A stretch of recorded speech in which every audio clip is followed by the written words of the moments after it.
guys, welcome back. We are covering chapter 4 of Harry Potter and the Sorcerer's Stone, doing annotations.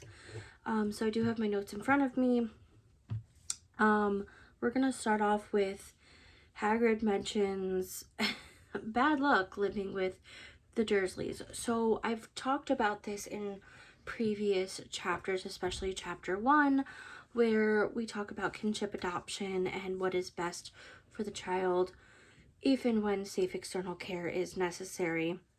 And I've mentioned before that the Dursleys would probably not be the best fit for, well, I mean, they're very abusive, not understanding, etc. But it really is in adoption a luck of the draw, right? Majority of adoptees like myself, well, not my experience, but majority of adoptees don't have a good experience, right? Only 1% say they do. About 80% go no contact. There's a whole big thing, so it's very frustrating to say the least. All right, that being said, Voldemort could be seen as Hitler. You know, there's going to be more stuff coming in the books, but the way that he kills, who he's going after, you know, anyone that is either completely against him or, you know, he doesn't like half-bloods.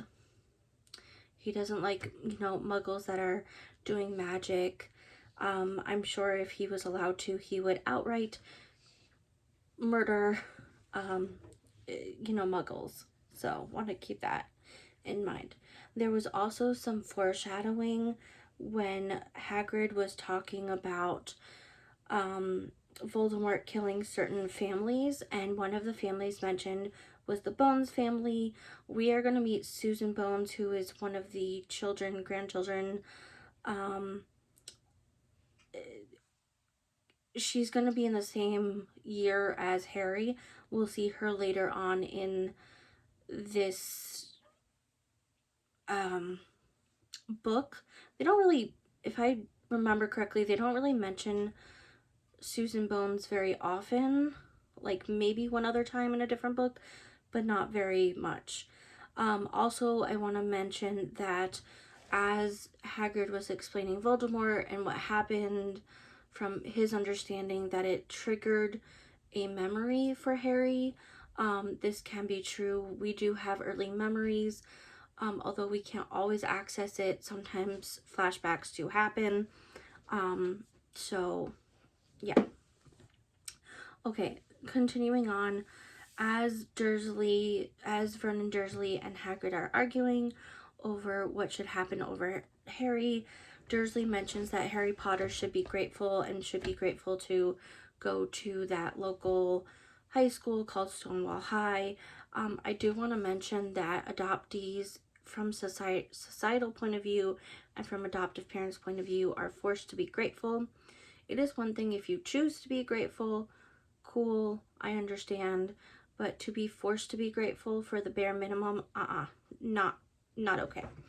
All right, that being said, there was also foreshadowing to the next book, which will be the Chambers of Secret, when Hagrid was explaining why he's not supposed to use magic, and there's like a slight mention of Hagrid he doesn't go into full explanation, but he's like, yeah, I went to Hogwarts and I got expelled. We're going to learn more about that in book 2, The Chamber of Secrets, but just want to mention that. And that's pretty much it. We're keeping it short. There's not a whole lot. There is going to be a little bit more in chapter 5, but also another very short video in terms of annotation. But we can begin seeing some of the mentions, right? This was more about Hagrid coming in and still about the Dursleys learning, sorry, the Harry learning that Dursleys knew about what happened to his family and how they hid things. Again, I've kind of talked about this in previous chapters, how this is very harmful. Adoptees deserve, whether you're in a kinship or private infant, foster care to adoption, you deserve to know your history. And there are ways to do that and tell your child, tell the adoptee with fact-based, without putting in the way that Petunia and Vernon were saying, they're weirdos, they're abnormal, like, we don't want you like them. That is extremely harmful. So, want to keep that in mind. Anyway, I'll see you guys back next week for the annotation of chapter 5. And in the meantime, I have book reviews, Easter eggs, etc. So go check those out.